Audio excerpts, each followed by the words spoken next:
After literally years of calling into a void, our prayers were finally heard in the form of a Reddit post recently. A week or so back, we posted on Reddit about asking what we're doing wrong with our game. Nothing about our game seems to stick with people. Is it the marketing, the premise, the art just being complete trash? Well, if you ask Reddit, yes, it's all of those things. So, after getting completely waterboarded by a post that became an absolute dog pile, I got to work separating the wheat from the chaff. There was a lot of comments to sift through, 90% of which just basically boiled down to the art and graphics absolutely sucks cock through a straw, and I think they have a point. Mostly. It's taken a long time to flesh out the art of my game, and while its graphics are intentionally designed to not be a palette of soft pastels made for babies to stare at, that doesn't mean there's no room for improvement. Here's a level that was designed a few weeks ago. All the assets were created recently, and you can definitely tell there's an improvement from this level available in our demo.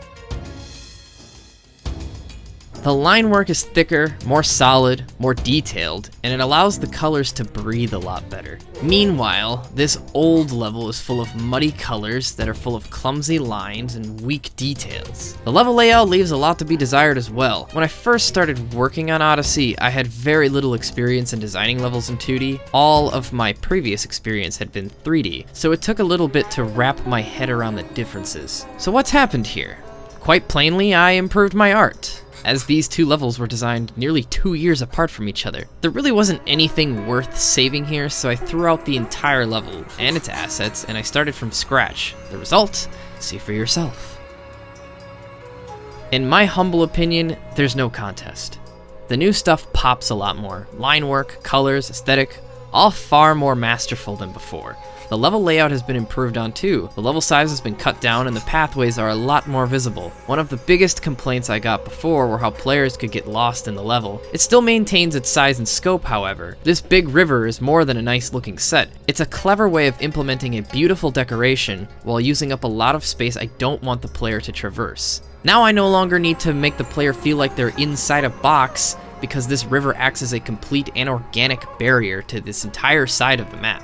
Technically, the assets are much better to work with now too. Previously, many of these buildings were literally all one drawing, but these new ones are a series of prefabs, all built on smaller assets to create highly customizable buildings.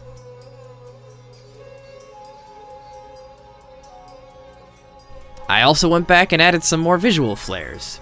Previously, the conversation between these two characters would just play out, one line after the other, but I've made it far more interesting by adding some animation and some movement, like Purple Lady here jumping off the building. It still needs polish, but the idea is there. I also increased the exposure of most characters to make them pop out from the background a bit more, but it's far more subtle. I've actually gone over this topic before in a smaller scale in a devlog, which, if you didn't know, I release over on the Steam store page. Check them out. Before I do go, I would like to touch back on the idea of criticism really quick. If you're a small or fledgling creator, artist, what have you, like myself, this is more for you. It can be extremely frustrating to break out into the wider world. Nobody knows that better than me. This Reddit post wasn't even that big of a thing. It's just like a Reddit post, you know? But it's the most feedback we've ever gotten about our game before.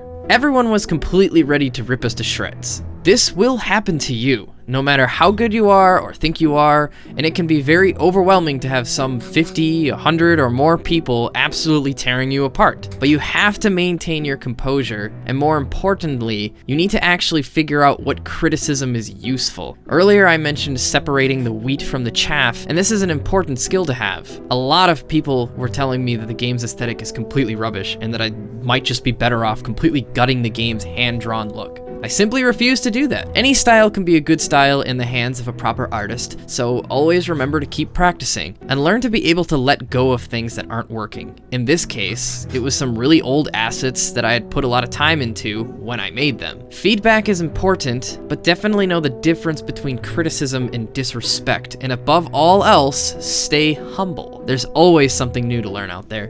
Well, a big thanks for watching and a happy new year. We'll hopefully be unveiling a new demo version in the near future. Not like it's huge or anything, we just like to push what we have and show everyone what we're working with, so we hope to see you then.